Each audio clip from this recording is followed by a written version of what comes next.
ఏమని సార్ దౌర్జన్యాలు అంటే నాకు అదే అర్థం కానిది ఏంటంటే అసలు ఈ దాడులు చేయటం దౌర్జన్యాలు చేయటం వైసీపీ వాళ్ళ డిఎన్ఏ అండి. వైసీపీ వాళ్ళ డిఎన్ఏలో అది ఉంది. దాడి, దౌర్జన్యం, వినాశనం, అవినీతి ఇదంతా వైసీపీ డిఎన్ఏలో ఉంది.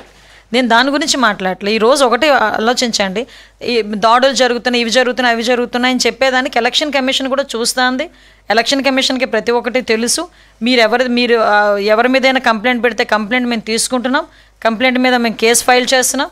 అన్నీ కూడా క్లియర్గా జరుగుతున్నాయి. జరుగుతున్నా కూడా అక్కడ అంటే నాకు అర్థమైంది ఏంటంటే పులివెందుల్లో ఒక ఓటమి భయం అనేది వైఎస్ఆర్సీపీకి పట్టుకుంది.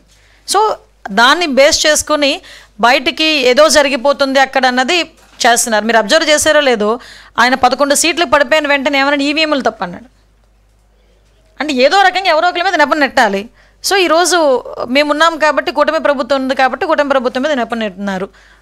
ఇవనేయండి.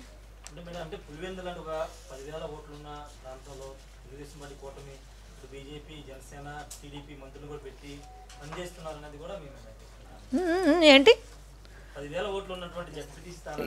ఓట్లు ఎన్ని కాదండి, మంత్రి ఇన్ఛార్జ్ మినిస్టర్ వెళ్ళకూడదా?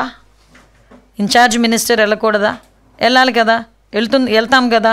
ఎలక్షన్ మేము వాళ్ళకు మళ్ళీ తీసుకొచ్చి దొంగ ఓట్లను అందులో పెట్టించో లేకపోతే రకరకాల మనుషులను తీసుకొచ్చి అక్కడ ప్రచారాలు చేయించో మేమేం చేయలేదు. మీరు 10,000 ఓట్లు ఉన్నాయా, 1000 ఓట్లున్నా, 10,000 ఓట్లున్నా ఎలక్షన్ అన్నది as per election commission guidelines ప్రకారం ప్రజాస్వామ్య పద్ధతిలో జరగాలి. ప్రజాస్వామ్య పద్ధతి దానికి దేనికైనా వ్యతిరేకత ఏదైనా ఉందేమో చెప్పమనండి. ఈరోజు మాకు ఎలక్షన్ క్యాన్వాసింగ్ చేసేటప్పుడు రకరకాల మనుషులను తీసుకొచ్చుకుని చేయించుకుంటాము. కొంతమంది అయితే ఎలక్షన్ క్యాన్వాసింగ్లో సినీ యాక్టర్స్ని పిలిపించుకుంటారు, సీరియల్ యాక్టర్ని పిలిపించుకుంటారు, వాళ్ళకి నచ్చిన నాయకుని పిలిపించుకుంటారు, పక్క రాష్ట్రాల నుంచి నాయకులను పిలిపించుకుంటారు. అదంతా తప్పని చెప్పడానికి మీకండి, అది ప్రజాస్వామ్యం వాళ్ళకి ఇచ్చిన హక్కు. దాంట్లో మనకేంటి? ఎస్, విషయం ఏంటంటే సాక్షాత్తు సునీతమ్మ సొంత చెల్లెలు బయటకు వచ్చి మొన్న నిజంగా ఇంటర్వ్యూ చూస్తే ఆవిడ బాధ ఏంటన్నది నిజంగా అర్థమైంది. ఒక తండ్రిని కోల్పోయి ఇన్ని సంవత్సరాల తర్వాత కూడా ఆవిడ న్యాయం గురించి పోరాటం చేసే పరిస్థితి. ఈ న్యాయం గురించి పోరాటం చేసే పరిస్థితి అనేటప్పుడు ఒక చిన్న లాజిక్ కూడా మనం అర్థం చేసుకోవాలి. 5 సంవత్సరాలు సొంత అన్నయ్య ఉన్నాడు సీఎంగా. ఇప్పుడు ఆవిడ పడుతున్న బాధ కూడా ఇప్పుడు సిబిఐకి వెళ్ళింది కాబట్టి, సిబిఐ ఎంక్వైరీ చేస్తున్నారు కాబట్టి స్టేట్ గవర్నమెంట్ నుంచి మేము ఇవ్వాల్సిన సపోర్ట్ అంతా మేము చేస్తున్నాం, మేము సహకరిస్తున్నాం ఎంక్వైరీకి. లాస్ట్ 5 years గోల్డెన్ పీరియడ్ మొత్తం పోయింది. సో అందుకే లేట్ అవుతుందన్న బాధ. At the same time last ఆవిడ ఎంత బాధపడ్డారన్న సంగతి కూడా సొంత చెల్లెలే బయటకు వచ్చి వాళ్ళ ఫాదర్ జన్మదిన సందర్భంగా మాట్లాడటం అనేది నిజంగా ప్రజలందరూ కూడా అర్థం చేసుకోవాలి ఎటువంటి వ్యక్తిని లాస్ట్ 5 సంవత్సరాలు సీఎం చేశారన్న సంగతి కూడా. తప్పులేదండి, ఎస్ తప్పులేదు. ఆవిడ బాధ, ఆవిడకి ఆ హక్కు ఉంది. ఎందుకంటే తండ్రినికి అంటే మామూలుగా ఏదో జబ్బు చేసో లేకపోతే ఏదో రకంగా చనిపోవడం అన్నది వేరు. తండ్రిని కళ్ళ ముందు తను అంత క్రూరంగా చంపేసరికి ఏ కూతురికైనా ఆ బాధ ఉంటుంది. అందులోని సొంత మనుషులే చేశారు ఈ పని అనేసరికి ఇంకా పెయిన్ ఎక్కువగా ఉంటుంది. ఆ పెయిన్ కొద్ది తను మాట్లాడారు. ఇన్వెస్టిగేషన్ ఆవిడకి ఆ హక్కు ఉంది.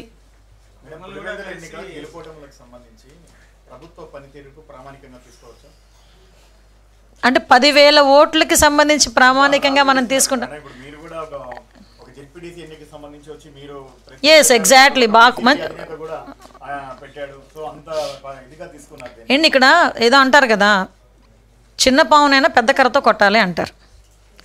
మీరు ఇక్కడ జగన్మోహన్ రెడ్డి సాక్షాత్తు ఒక సీఎం చేసిన వ్యక్తి, ఒక ఎంపీ చేసిన వ్యక్తి, సుమారుగా 20 సంవత్సరాలు రాజకీయంగా ఉన్న వ్యక్తి, ఇంతకుముందు రాజకీయ నేపథ్యం ఉన్న వ్యక్తి, అంటే తండ్రి నుంచి కూడా రాజకీయ నేపథ్యం ఉన్న వ్యక్తి. ఎలక్షన్ కమిషన్ ఏం చేస్తుంది, రాష్ట్ర ప్రభుత్వం ఏం చేస్తుంది అన్నది క్లారిటీ కూడా లేకుండా నోటుకొచ్చినట్టు ట్విట్టర్లోని వాళ్ళ ఎమ్మెల్యేలు, వాళ్ళ ఎంపీలు, వాళ్ళ నాయకులు బయటకు వచ్చి నోటుకొచ్చినట్టు మాట్లాడుతూ ఉంటే మేము ప్రజలకి ఆన్సరబుల్. దయచేసి ఇక్కడ పులివెందుల ప్రజలకి కానీ రాష్ట్ర ప్రజలకి కానీ మేము ఆన్సరబుల్. కాబట్టి నేను ఈరోజు వచ్చి కూర్చొని మాట్లాడాల్సి వస్తుంది. అక్కడ మీరు 10,000 ఓట్లు కాదు, మీరు 2,000 ఓట్లు కాదు, 1000 ఓట్లు ఉన్నట్టు కూడా నేను వచ్చేలాగే మాట్లాడతా. దాన్నే ప్రామాణికంగా తీసుకోవాలా అనుకుని మీరు అనుకుంటే కనుక అది మీ విజ్ఞతకు వదిలేస్తున్నాను. కానీ నేను మీరు 2,000 ఓట్లు ఉన్నాయండి, 1000 ఓట్లు ఉన్నాయండి, ప్రజలకు మేము జవాబుదారీతాను.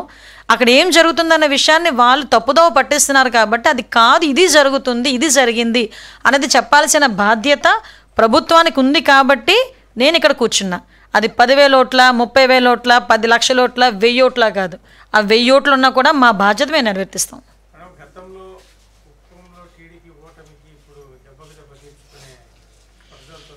ఊరుకోండి సార్, అది దీని కంపారిజనే ఉండదు. నడుస్తుంది సార్, నడవనండి. ఇప్పుడు ప్రజాస్వామ్యంలోని వాక్ స్వతంత్రం అన్నది ఒక హక్కు ఉన్నది అని మీరే అంటుంటారు. కాబట్టి రాస్తారు. పొలిటికల్గా మేము ఎంతవరకు తీసుకోవాలో మేము అంతవరకే మేము తీసుకుంటాము. మిగతాదంతా విని నవ్వుకుంటాం అంతే.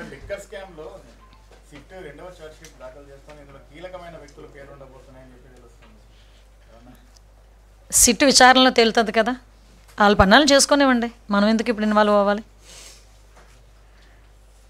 Nothing, anything else. మీ దగ్గర నుంచి మంచి క్వశ్చన్స్ వస్తుంటాయండి. అంటే ఎలాంటి క్వశ్చన్స్ వస్తుంటాయంటే, మొన్న కూడా ఏదో అడిగారు కదా మమ్మల్ని,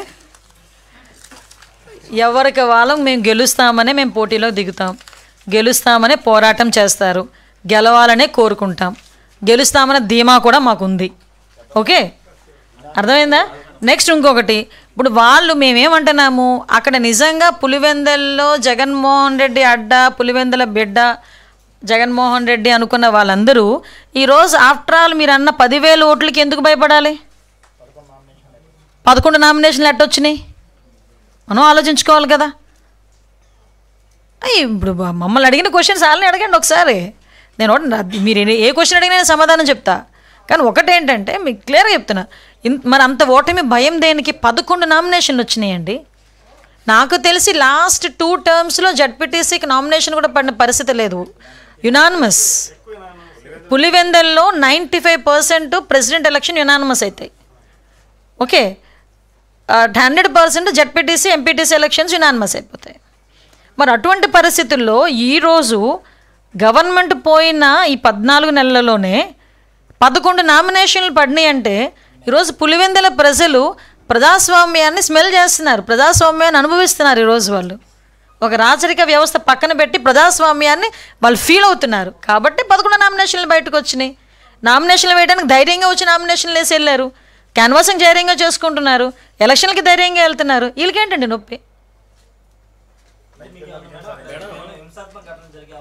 ఏమీ లేవండి, అన్ని ప్రికాషన్స్ మేము తీసుకున్నాం. అందుకే ఇంచుమించుగా చాలామంది మీద బైండ్ ఓవర్లు పెట్టాం. బైండ్ ఓవర్లు పెట్టిన వాళ్ళ గురించి కూడా గౌరవ పులివెందుల ఎమ్మెల్యే గారు ఒక మాట అన్నారు, ఏ రోజు కూడా పోలీస్ స్టేషన్ మొహం చూడని వాళ్ళని కూడా బైండ్ ఓవర్ పెట్టారన్నారు. అటువంటిది ఏమీ లేదు. మేము బైండ్ ఓవర్ పెట్టిన ప్రతి ఒక్కటి రికార్డెడ్గా బైండ్ ఓవర్స్ ఇంతమంది పెట్టామని చెప్తాము. ఇది ఎలక్షన్ కమిషన్కి కూడా వాళ్ళు సబ్మిట్ చేస్తారు, ఎంతమంది వాళ్ళు ఏ ప్రొసీజర్ స్టార్ట్ చేశారన్నది కూడా ఎవ్రీథింగ్ ఎలక్షన్ కమిషన్ నోటీస్లో ఉంటుంది. ఓకే, ఇప్పుడు బైండ్ ఓవర్ చేసే వాళ్ళని కూడా ఇందాక చెప్పాను, కొంతమంది నేర ప్రవృత్తి ఉన్న వాళ్ళు ఉంటారు, హ్యాబిచువల్స్ ఉంటారు, కొంతమంది రౌడీ షీటర్స్ ఉంటారు, పాత నేరస్తులు ఉంటారు. వీళ్ళందరినీ ఎందుకైనా మంచిది అని చెప్పి ముందుగానే బైండ్ ఓవర్స్ బోత్ పార్టీస్లో పెడతారు, ఒక పార్టీలో పెట్టరు. ఈ విషయం కూడా 20 సంవత్సరాలు రాజకీయం చేసిన వ్యక్తికి నేను చెప్పడం అన్నది, మరి ఆయన అలా ఫీల్ అవుతారో నేను గర్వంగా ఫీల్ అవ్వాలో నాకు తెలియట్లేదు.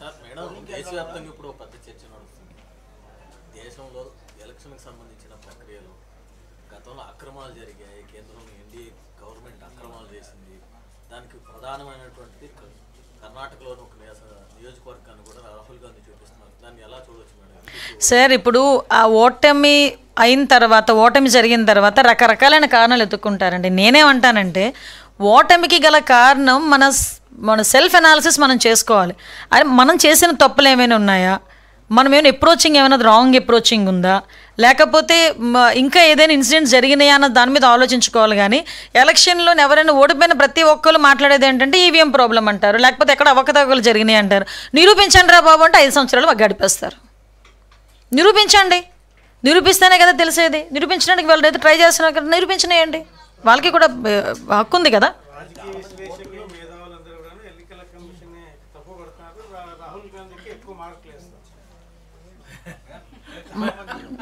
సార్, దయచేసి కెమెరా ముందుకు నన్ను మాట్లాడనివ్వకండి.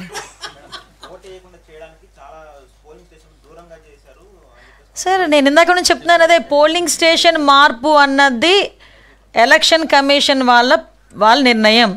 పలానా ప్లేస్ నుంచి పలానా ప్లేస్కి పోలింగ్ స్టేషన్ మారుస్తున్నామని ముందుగానే నోటిఫికేషన్ ఇచ్చారు. ఎవరైనా అబ్జెక్షన్స్ చెప్తే కనుక చెప్పండి అని చెప్పారు.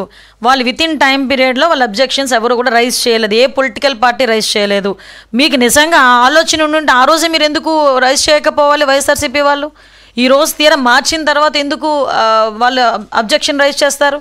వాళ్ళకి వితిన్ టైంలో అబ్జెక్షన్ రైజ్ చేయండి రా బాబు అంటే అప్పుడు చేయలే. ఈరోజు అంత దూరం అంటే ఏ వంక లేకపోతే ఈ వంకను ఎత్తుక్కున్నారనమాట. ఇది కూడా మీకు ఇంకో విషయం చెప్పిన 2 కిలోమీటర్స్ వాళ్ళకే కాదు, అక్కడ ఉన్న టీడీపీ వాళ్ళకి కూడా 2 కిలోమీటర్సే కదా. ఏంటి టీడీపీ వాళ్ళకి ఏమైనా కిలోమీటర్ తగ్గిద్దా? వీళ్ళు ఎక్కడికి వెళ్ళాలో వాళ్ళు అక్కడికే వేయాలి వెళ్ళి ఓటు. సో మా పరిస్థితి ఏంటి? ఎలక్షన్ కమిషన్ పలానా చోట ఇచ్చింది. మళ్ళీ చెప్తున్నా, మీకు జనరల్ ఎలక్షన్స్లో విలేజ్ వైజ్ బూతులు ఏర్పాటు ఉంటుంది, లోకల్ ఎలక్షన్స్లో పంచాయతీ వైజ్ ఉంటుంది. సో దట్ ఆటోమేటిక్గా షఫిల్ జరుగుతుంది. ఆ షఫిలింగ్ ముందే నోటిఫికేషన్ ఇచ్చారు. అబ్జెక్షన్ చెప్పమంటే చెప్పలేదు. ఆ రోజు చెప్పలేదు అబ్జెక్షన్స్. ఎందుకని ఈరోజు మాకు ఇంత దూరంగా ఉంటేనే ఓటేసేవాడు ఇక్కడ నుంచి అదే 2 కిలోమీటర్లు వెళ్ళాలి. ఆ 2 కిలోమీటర్ల పరిధి కూడా ఈరోజు కలెక్టర్ గారు అక్కడ వెహికల్స్ అరేంజ్ చేశారు. అన్ని ఏర్పాట్లు జరిగినాయి. దారిలో పోలీసులు కూడా ఏర్పాటు చేసుకున్నాం, పోలీస్ బందోబస్తు కూడా ఏర్పాటు చేసుకున్నాం. కొన్ని హాట్స్పాట్స్ని కూడా పెట్టుకున్నాం, ఐడెంటిఫై చేసుకున్నాం. అక్కడ పోలీస్ పికెటింగ్ కూడా జరుగుతోంది. ఎక్కడా కూడా ఎటువంటి అవాంఛనీయ సంఘటనలు జరగవు. ప్రజాస్వామ్యబద్ధంగా పులివెందుల్లో ఎలక్షన్లు అనేవి జరుగుతున్నాయి. పులివెందుల ప్రజలు కూడా ఆ ప్రజాస్వామ్యాన్ని వినియోగించుకోవాల్సిందిగా కోరుకుంటున్నాను. Thank you. రానియండి బయటికి.